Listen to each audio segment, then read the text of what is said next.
All right. I said 5 or sooner. Well, this is sooner. By now, I'm sure that most of you know I have embarked on a new book project that is eclipsing practically everything I do. And I am going to follow this project through to its completion. I'm putting up as much as I can because I totally expect to get banned from Facebook as soon as the liberals get a hold of me. And I will put up on my 2 pages, I will put up a way you can find me on the internet, which is where I'm really published now. This is just extra. Last night, I came upon some inspiration. The people who work with me in publishing know that I frequently will go outside the box, way outside the box, and I'll hit a chord somewhere that will work. I did it back in 83, I did it back in 74, I did it back in 79, 93, where I come up with projects that just freaking worked. Well, I came up with one last night, and actually the first time when I run it across the various publishers around the country, they go, "Oh, hell no, don't do that." Well, they told me that same shit about the Clean National Anthem. I sold 3 million copies. Well, I'm going to do it. The name of the project, the name of the book is called Never Date a Colored Girl. That's offensive, isn't it? Not as offensive as it gets. What this book does is it's going to address racism, Antifa, Black Lives Matter, the Klan, the whole gamut. And it's going to do it in such a way that it's going to bring everybody to their milk. It's going to explain how the baby boomers, me, people like me, have been given a bill of goods where we're supposed to act a certain way. When you want to pull down a statue of Sam Houston for no good reason, we show up and say no. So we're immediately accused of being racist or whatever. You know, they want to suspend our First Amendment rights. They want to take our guns, okay? I'm going to stand up for all these people, and I'm going to stand up for good black people who have the left side of their brain too, which I'm discovering there are a lot of people out here that have not been embarrassed with a left side of their brain who cannot understand satire, which is what this book is. So, I'm going to read y'all the first chapter. I did this last night before midnight, and I did it on the iPad. It was that good. Okay. And then we'll say a couple of things, and we'll go on about our business. Okay. Don't ever go with a colored girl. That they've all got the clap. They get it from their mamas. That was my grandmother's advice to me when I was 5 years old in Shreveport, Louisiana in 1956. Now, I want you to imagine growing up with a surrounding of people who were feeding this stuff to you. Okay? In spite of all the glamour shots of Spanish moss and cypress trees, Louisiana is about as shit out of luck as you can get if you have to come from somewhere. It's hot, it's muggy, it's racist. Nobody's family tree has a fork in it. Mine is no exception. My grandparents were first cousins, and I guess that's why we look alike. Have every health condition known to America in some third world countries. Louisiana being among that group, in spite of being positioned at the asshole of the Mississippi River. Long about the time I was 3, God decided to kill me. So I contracted polio and something called the sleeping sickness, is legally called encephalitis. I lived, no thanks to the medical care that day, and the following year, they gave me a polio vaccination. You can't make this stuff up, folks. So at 5, I was deaf in one ear, which still rings to this day, blind in one eye, and walks like a duck. But by golly, I was white, and that counted for something, I guess. Being white in a Klan-based state has its perks. The main one being there was a whole race somewhere just below the white trash, which is what I was. What it amounted to was we could vote without getting lynched. Now, we couldn't marry a girl with all her teeth because that meant she had been to a dentist and she was obviously a blue bud, not capable of sexual satisfaction except niggers raping. Then, of course, there had to be the hanging, and then Scarlett would grow a whole new hymen just perfect for her fiancé, Bubba Montgomery, heir to the gas station, and 32nd degree Mason to boot. All this meant nothing to a kid growing up in a shotgun shack, living on liver, gravy, and bread with a flea-bitten dog and a yard full of chickens, even in town. The difference between our neighborhood and nigger town was the distance between the shacks. Theirs were closer. My most vivid memory was my uncle and dad gigging frogs and butchering them in the kitchen sink. All they ate was the legs, but they had to cut their heads off anyway. I suppose this was for the entertainment factor. And I'd watch them eat frog legs while the heads blinked from the counter. They'd actually position the heads so they could see that. And poor old Martin Luther King tried singing "We Shall Overcome" to these guys. He's lucky he wasn't blinking from the sink. I really did end up in the hospital when I had polio. But for minor ailments like nails in the foot, cut throats, or pneumonia, you get taken to some camp in the swamp where a voodoo woman would blow smoke up your ass, literally, and put a penny on the wound so that the spirit of Mr. Lincoln would draw out the poison. I crappeth thee not. I went to an all-white school, and let me clarify, there's white and then there's white. The whitest kids had the clean clothes and they smelled good. I had neither.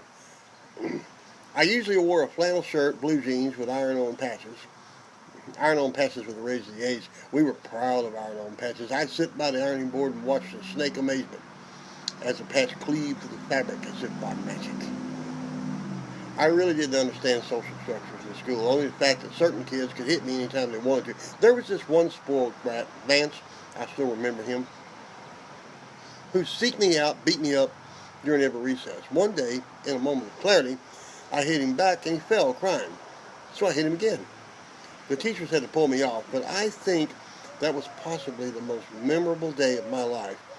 That is, until Velma Premore took her blouse off under the football stand a few years later, but I'm going to say that for later. I was surrounded by family, but none of them liked each other. I remember that every time there was a get-together, it ended up in a drunken fight, with all the kids screaming, followed by that special ride back to Shreveport across the Red River Bridge with the car bouncing off the rails. The only good thing was that at that age, when your life flashes before your eyes, it doesn't take long. I know that because every time I got my ass beat, my life flashed before my eyes, usually involving blinking frog's heads. My life flashed before my eyes when my grandmother got a hold of me once. I think I was 5. We had a fat little dog called Maybelline. One day I had to take a pee, but I couldn't make it to the bathroom, so I just peed on the wall down the hall. My grandmother came along, saw the pee, then saw me, and then the dog, and picked up a stick and beat the puppy shit out of Maybelline. Wow. Remember, this was the days before internet. Next day, the pee got a little higher, bigger thrashing from Maybelline. Finally, I decided to go ahead and just kill the dog. I peed about 2 foot above my head. Now, Maybelline was about the size of a fat possum. I had to give my grandmother credit, though. She did everything she could to mess that dog's ass up with that pee before my life flashed before my eyes. Louisiana people will eat just about anything. Steak, roadkill, any manner of guts, small Negroes, you name it. After the frog thing, I realized that my dad was crazy. And I generally stuck to liver gravy when I was home. Wonder rib was nice, rice. Beyond that was potluck, crawfish. Oh, my living God.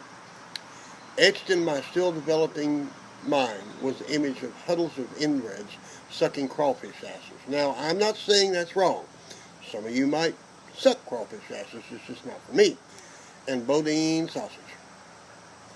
I think there might be an FDA warning on that stuff now. For those of you who don't know what that tastes like, just take a dirty sock, piss on it, wring it out, stuff it in your mouth. There you go. And don't forget to wash it down with some good old Jack's beer. And Jesus. God damn, they had Jesus. My grandmother, on my mother's side, you know, the one that married her cousin, well, we were living on Laurel Street. She would drag me down to the Baptist church, sit me right up there in the amen pew, while this crazy old man screamed at me and practically everyone else was going to hell, and there wasn't a damn thing we could do about it except put money in that plate he kept passing around. Jesus scared the piss out of me till I was 28 years old. I was just glad I wasn't born Catholic, and double glad I wasn't born black. God forbid a black Catholic. Hell, if I'd have been born one of them, I'd have just jumped off the Red River Bridge and been done with it. I was told when we lived in Kaywood Apartments in Bossier City to never go near the river. Now, this is how much common sense we had at that age and survival skills. With God, mosquitoes, teachers, and the Klan, not to mention your parents, all trying to kill you, you knew damn well not to go surfing on the Red River. This factor wore off, though, by the time you got in high school, because they were forever fishing teams out from under logs where the gators had stuffed them in there for seasoning. Oh, yeah, we had those, too. See the contrast?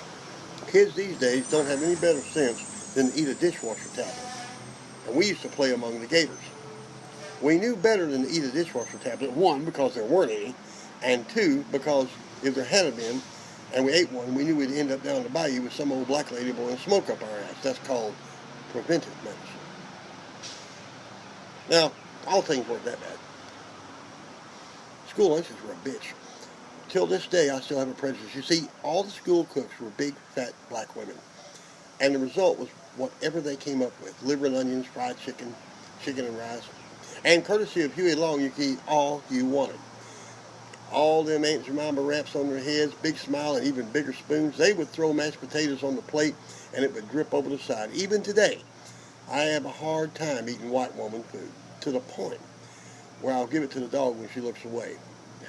Then I'd come home on a good ship reality. You find your uncle and your dad in the kitchen with a case of Jack's beer and a croak sack full of unfortunate frogs.